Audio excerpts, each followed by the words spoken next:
Hola, ¿qué tal, queridos amigos? Bienvenidos a este nuevo episodio de Vladimir y Punto. Nuestro invitado, Jesús Faría, economista, miembro de la Asamblea Nacional Constituyente por el Partido Socialista Unido de Venezuela. ¿Cómo estás, Jesús? Bienvenido al programa. Gracias por atender la invitación. Gracias a ti, Vladimir, por esta invitación, esta oportunidad.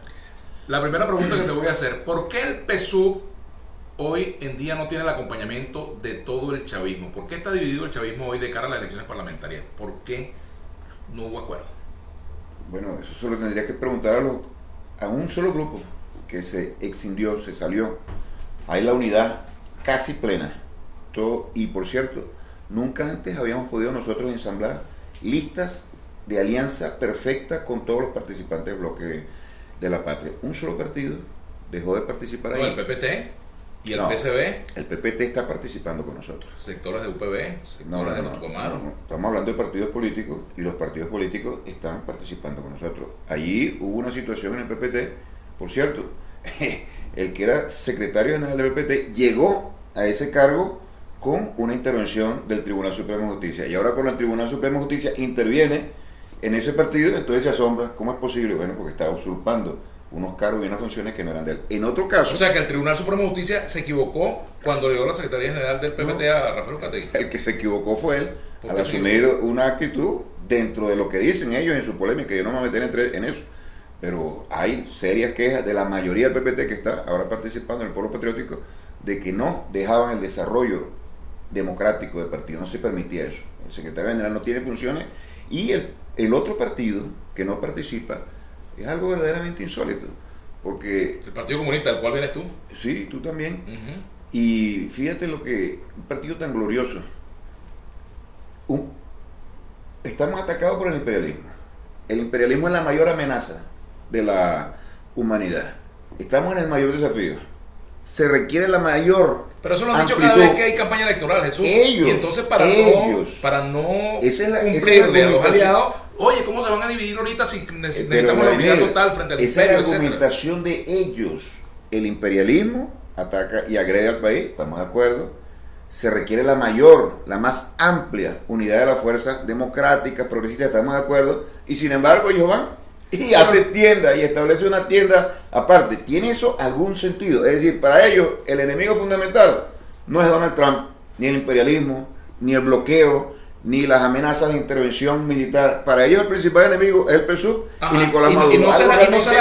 Jesús, ¿no será que el PSUV está cosechando lo que sembró? Menosprecio a los aliados, sectarismo. Cuando hubo aquellas elecciones que la votación de los aliados era muy importante para el triunfo de Maduro, ¿eso se correspondió con el respeto que se le daba a sus aliados? Lo que te tienes que preguntar es ¿por qué surge una postura tan insólita, tan contradictoria en un escenario electoral? ¿Por qué no lo plantearon antes?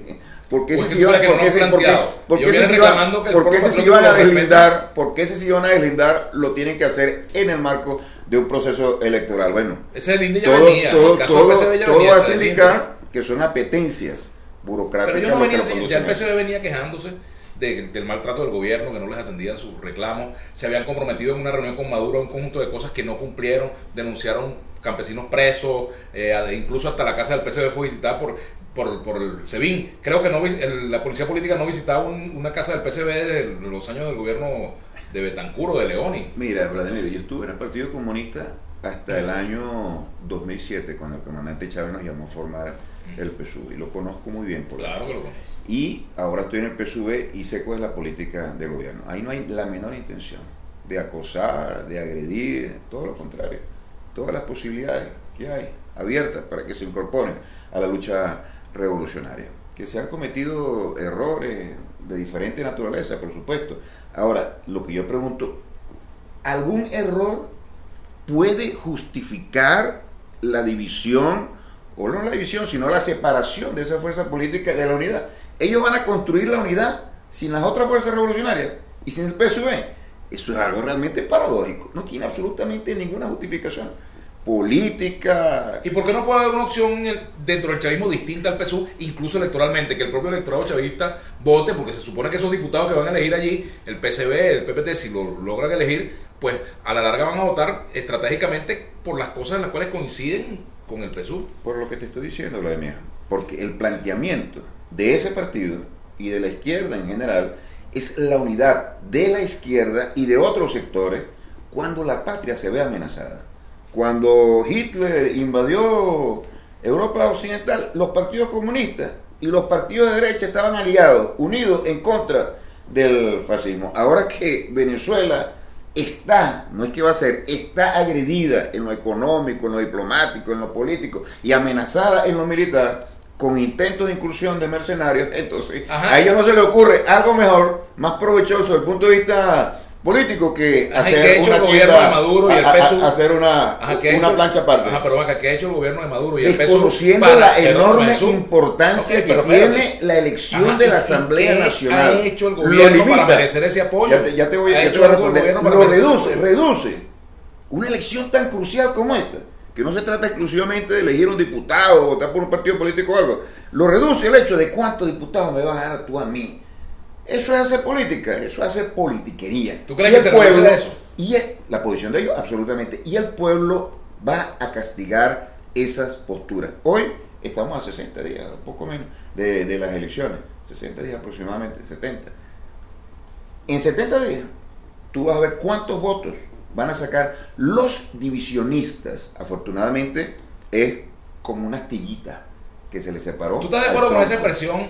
Traidores siempre, o mejor dicho, leales siempre, traidores nunca. O sea, o eres leal o eres traidor. Ahí no hay términos medios. Si una persona que haga una crítica tiene que ser tachado ya de traidor. O sea, como la lealtad es la lealtad. No hay términos medios. Ajá. O tú estás con un proyecto. Y si estás viendo que las cosas no van bien, tú no puedes decirlo porque eso es traición. Yo he dicho cosas. Y tú me has entrevistado en muchas ocasiones. Y en el Partido Socialista Unido de Venezuela se da un debate intenso, muchas veces interno, otras veces trasciende a la opinión pública cuando así se establece. Y hemos dado esos debates con críticas severas. Y el mayor crítico de todo esto era el comandante Chávez. Y ahora el presidente Nicolás Maduro criticando el tema de las corruptelas, el tema del burocratismo, la ineficiencia, las ineficacias. Él asume también una responsabilidad allí. ¿Cuánta responsabilidad Entonces, tiene podemos en eso, decir, lo que tú has dicho, la corruptela, la ineficacia, los errores de la gestión? ¿Cuánta responsabilidad tiene Maduro en eso? Bueno, no sé, no lo he evaluado, pero todos tenemos una responsabilidad. No es evaluarlo como dirigente del PSUV. Ahora lo que no podemos decir, yo creo que tú lo que quieres preguntar es qué porcentaje de eso, que son desviaciones dentro del proyecto revolucionario, son responsables o se les puede imputar a lo que estamos viviendo en la actualidad. La grave situación. Bueno, es parte de la cosa, pero también las responsabilidades políticas, ¿no? E individuales en eso. Yo puedo hablar por mí. Yo soy responsable también de muchas cosas que están ocurriendo, pues soy parte de un proyecto. Y al ese proyecto presentar fallas, por supuesto que también tengo que asumir esa responsabilidad. Ahora esa falla... Por ejemplo, el estado de la economía. Esa falla jamás se han cometido tratando de aplicar una política en contra del pueblo. Jamás se han aplicado en función de entregar la soberanía a un poder imperial. Si hemos cometido errores, han sido errores tratando de desarrollar un proyecto popular, un proyecto en función de los intereses del pueblo y de la defensa de la independencia. Ese empobrecimiento de la población que se vive en Venezuela, ¿eso es responsabilidad 100% del bloqueo, del imperialismo, o hay una responsabilidad del gobierno? ¿A cuánto asciende solo? Te pregunto. Y te estoy contestando. Pero de esa pregunta... Sí. Tú eres adivino. No, responde. Te estoy respondiendo. No, vas a decir cómo vas a responder yo. Tú eres como Tarek William. Tú respondes como tú te des la gana y yo pregunto como me dé la gana. Te vas a asombrar la respuesta. Ajá. Tú sabes a cuánto asciende el costo económico, exclusivamente económico, del bloqueo que nos ha impuesto el gobierno de los Estados Unidos. Un bloqueo ilegal, brutal por los efectos, criminal por sus consecuencias, más de 120,000 millones de dólares. Eso es mucha plata. Y te pregunto yo a ti, ¿cuánto le ha costado al país la concepción económica de Serrano Mancilla y de todos quienes llevaron a la práctica una política económica, bueno, que se tradujo en el quiebre de empresas, paralización de la economía, quiebre de las empresas de Guayana, etcétera, desinversión, etcétera, etcétera? ¿Cuánto le cuesta eso? No lo puedes comparar. No se puede cuantificar. Pero fíjate, yo las critiqué. Por eso yo las critiqué. Ahora, tú no puedes decir que esas políticas económicas fueron las que condujeron a esta situación. ¿Sabes cuánto estábamos produciendo nosotros de petróleo en el año 2017, agosto, cuando arranca esa agresión brutal del imperialismo norteamericano contra Venezuela. 200 millones de barriles. 2 millones de barriles. Ajá, ¿Tú sabes cuánto se está produciendo ahorita? Bueno, si producimos 100, 200 mil, ¿eso es culpa de Trump o de Quevedo? Si tú no tienes posibilidad... ¿Cuánta culpa tiene Trump en eso y cuánto Quevedo? Si tú no tienes posibilidad, por ejemplo, de vender petróleo porque los compradores están amenazados por sanciones del Departamento del Tesoro. Si tú no tienes la posibilidad de transportarlo y de asegurarlo porque las aseguradoras y las empresas de transporte del petróleo también están amenazadas. Si además las empresas que estaban produciendo aquí tuvieron que salir, la última fue Chevron, que tenía que pedir una licencia trimestral para poder invertir en nuestro país. Si tampoco puedes comprar la tecnología que es necesaria para la inversión acá, y si tampoco puedes endeudarte en los mercados internacionales, algo que está haciendo cualquiera. O sea, que PDVSA iba de maravilla hasta el 2017. Tenía problemas, y nosotros fuimos los que identificamos esos problemas. Estábamos en un proceso de rectificación allí. Hubo una gran asamblea. Yo estuve presente allí. Ajá. Yo estuve presente en esa asamblea extraordinaria, donde se habló de las tremendas deficiencias que veníamos heredando, por cierto, de un señor que ahora es prófugo de la justicia. Antes defendía la revolución bolivariana, ahora ni siquiera habla de bloqueo, ni de broma pellizca el tema de las sanciones imperiales. Ese mismo. Ajá, ¿y por qué el PSUV, cuando tú eras diputado de la Asamblea Nacional y se planteó la investigación por parte de la oposición, el PSUV tenía mayoría, ¿por qué el PSUV negó esa investigación sobre la gestión de Ramírez? Perdóname, la oposición pidió la investigación de la gestión de Ramírez. Yo fui vicepresidente de la Comisión de Economía y Finanzas. Y ahí nadie, absolutamente nadie. ¿Y por qué no investigó el PSUV? Absolutamente nadie planteó esa situación. Ahora, tú tienes una situación... Mira, hay actas donde la oposición pidió eso y la mayoría del PSUV lo negó. Tú tienes una situación fraudulenta en la cual se genera, y ahí es donde tenemos que revisar, por qué una persona concentró tanto poder y comenzó a desarrollar una política que destruyó a nuestra empresa. ¿Y quién le dio ese poder? Sí, nosotros mismos, y el comandante Chávez, por supuesto. Ese es uno de los errores que hemos cometido, darle mucho poder a una persona que lo utilizó de la manera más perversa. Y ahora anda atacando la revolución bolivariana sobre la base de mentiras, sobre la base de las peores calumnias y sobre todo en sintonía con el discurso de Donald Trump. Es decir, el régimen tiene que salir, esto es una dictadura. Nunca habla de bloqueo, nunca habla de sanciones. Y déjame, o sea, que déjame puntualizar. Rafael Ramírez es un agente del imperialismo, dirías tú. Entonces, está haciéndole el juego al imperialismo norteamericano. Desde afuera se comporta como el peor o uno de los peores enemigos de nuestro pueblo. 120 mil millones de dólares le ha costado eso al país. Yo te voy a contar una cosa. Tú que hablas que nosotros con las políticas económicas... Te pregunté que si te harías un debate con Rafael Ramírez sobre este tema. Rafael Ramírez no aguanta una sola pregunta. Una sola pregunta. Cuando le preguntes a él, tengo entendido que lo entrevistaste, imagino que no le preguntaste eso. ¿Por qué? Bueno, tienes que ver la entrevista. Me imagino, ¿por qué no hizo las inversiones con los recursos que le aprobaron para aumentar la producción a 5 y a 6 millones de dólares, a 6 millones de barriles diarios en el plan? ¿Y dónde están los parlamentarios del PSUV para controlar eso? No. A él tiene que preguntarle eso. Sí, yo sé, pero ¿por qué no llevó a cabo esa inversión? Y después viene, entonces se hace... Ustedes han cumplido el Parlamento de la Contralora. Se lleva... Ahí hay deficiencia. Ahí por supuesto que hay. Por ejemplo, organismos de seguridad. Ahí por supuesto que hay deficiencia. Pero nosotros hemos puesto presos a través de investigaciones que se han abierto en la Asamblea Nacional y como revolución, más allá de la Asamblea Nacional, lo cual nunca sucedió en el pasado, alcaldes de la oposición y del chavismo, gobernadores de la oposición y del chavismo, ministros y exministros del gobierno, miembros del Tribunal Supremo de Justicia, de los poderes más altos de la nación. ¿Quién los ha puesto presos? ¿Quién los ha investigado? Nosotros. ¿Y qué ocurre después? Se genera una cloaca, una verdadera cloaca. Y eso se convierte en presos políticos y en grandes voceros de los Estados Unidos y en grandes voceros héroes de la oposición venezolana. Entonces ahí está la ética de la política. Estos que hablan de que aquí hay corrupción, cuando el gobierno se activa, castiga de la manera más contundente a los ladrones y a los corruptos, ellos lo asumen. Y fíjate en lo que se ha convertido en la oposición. Y eso no deja de tener mucha lógica. La oposición se ha convertido en una llaga putrefacta, en una élite que se ha dedicado a robar sin tener el gobierno. Imagínate cómo sería teniendo el gobierno, solamente teniendo. Y el gobierno es agua pura de manantial. La Asamblea y el PSUV es agua pura de manantial. Hemos dicho que los principales flagelos de nuestra sociedad, y lo venimos arrastrando desde el siglo pasado, son el burocratismo y las corruptelas. Y te repito, el gobierno en 100 años de este país que ha combatido, y están ahí presos, personas, hombres y mujeres, puestos presos, investigados, otros en el exterior, fugados de la ley. El único gobierno que ha hecho eso es el del comandante Chávez y el presidente Nicolás Maduro. Y lo vamos a seguir haciendo. Estamos comprometidos con eso. Pérez estuvo preso. El presidente sí estuvo preso. ¿Y tú sabes por qué estuvo preso? Por la enorme presión popular que generó el Caracazo y las rebeliones militares que encabezó el comandante Chávez. Y AD, y así lo dicen los protagonistas de AD hoy, en aquel momento no tuvo otra opción. No es que le gustaba la idea, sino que no tuvo otra opción, una huida hacia adelante. Es decir, quitar la presión a una olla que iba a estallar. Te quiero hacer una pregunta. Rafael Lucate dijo, en una entrevista que yo le hice para Vladimir La Carta, que este gobierno es más cruel con los revolucionarios que con la derecha. Y dice que es más fácil legalizar un partido de derecha e imposible legalizar un partido de izquierda en Venezuela. Aquí no hay partidos ilegales.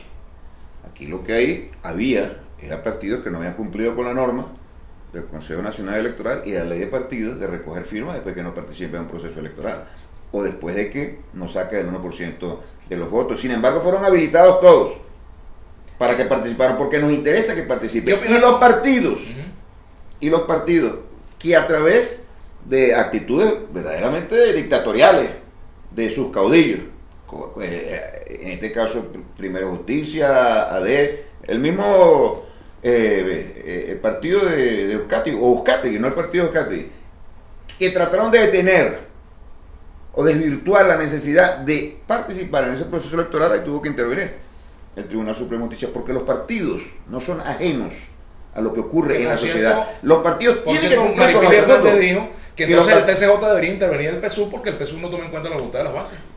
¿Por qué? Eso lo dijo ella, pregúntale a ella. No, tienes que preguntarle tú, pues tú eres el que me estás haciendo la pregunta, pero lo que yo te quiero decir es que nosotros hacemos congreso cada 4 años. Pregunta, ¿cuánta gente política sea candidato a diputado? ¿Cuánta gente votó por ti? Eso fue consultado a las bases, por supuesto, a los equipos políticos de los municipios de la UVC.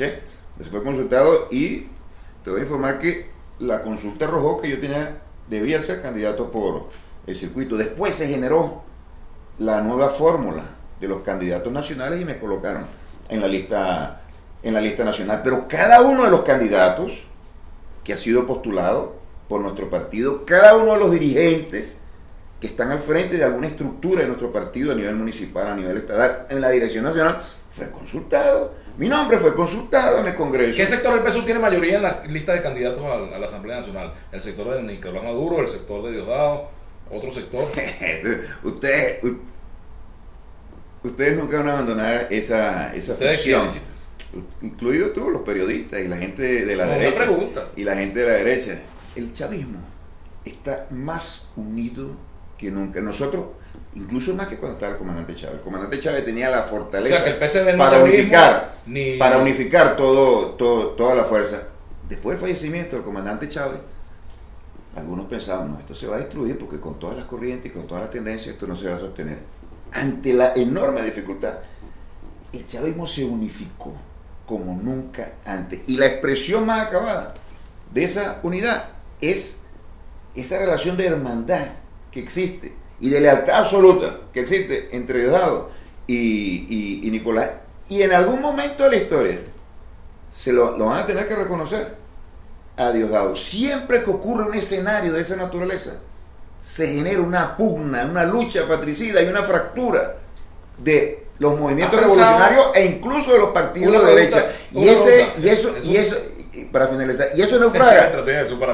Eso naufraga en la derrota definitiva.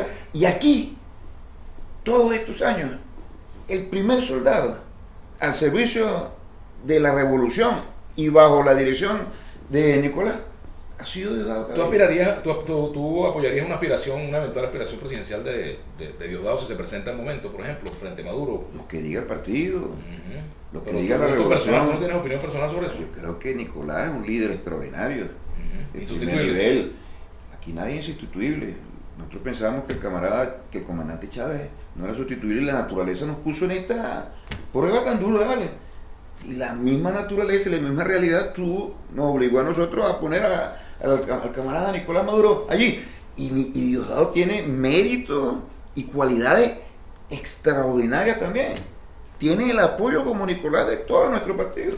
¿No? Los líderes ya terminando. Es el líder más querido del chavismo, junto con el presidente Nicolás Maduro. Pero mira, terminando, antes que tú termines, yo quisiera decir lo del bloqueo. Ya lo dije.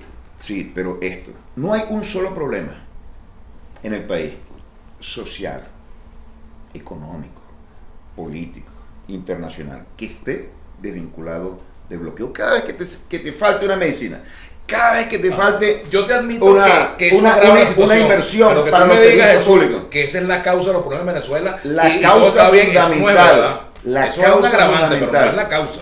haz un ejercicio objetivo, eso sí. Deslástrate un poco de tus posiciones sectarias y tendenciosas. Eso es lo que te digo yo a ti. Y entonces deslástrate de ahí y haz un ejercicio objetivo. Ve el escenario del país y separa, elimina, suprime por un momento el bloqueo, la imposibilidad de comercializar, la imposibilidad de financiamiento externo, los 120 millones que nos ha costado, los 7 mil millones que tenemos secuestrados, incautados fuera del país, las empresas que no había gente comiendo la basura, quítale eso. Y no vas a tener hiperinflación, no vas a tener déficit en la producción de alimentos, déficit en la producción de medicamentos, no vas a tener la precariedad en el empleo que tienes ahora, la caída de la producción no lo vas a tener. ¿Tú sabes cuánto era la inflación? ¿No será que el bloqueo termina siendo, chico, una especie de comodín para ustedes eludir su responsabilidad? Ojalá no tuviéramos el bloqueo para nosotros ponernos al escrutinio público en esa dirección. Dile a Donald Trump, o pregúntale a Donald Trump, a John Bolton, a todos estos... Ojalá me dieran una entrevista. A todos estos voceros de ese imperialismo criminal.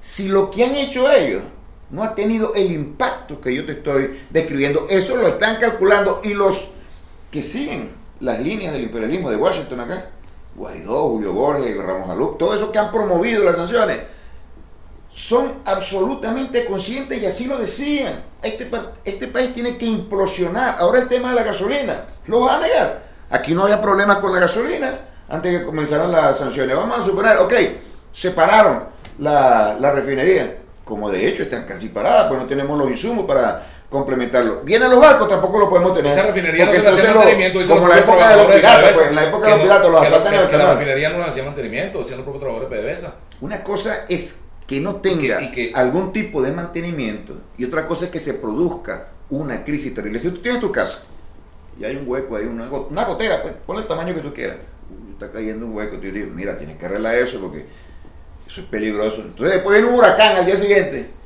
El huracán se llevó el techo, no el hueco, el techo de toda la casa. Y yo te decía, viste, fue el hueco, ese hueco tumbó el techo. Mira, o sea que el huracán Trump ha tumbado todo el imperialismo norteamericano. Lo que ha pasado en Venezuela. Se ha establecido el objetivo de destruir a la revolución bolivariana. Lo dicen de la manera más descarada y más criminal. Y ¿crees si que lo van a lograr? Si no lo han logrado. Pero lo lograrán. Qué bueno que me hiciste esa pregunta. ¿Lo lograrán? Va a ocurrir todo lo contrario.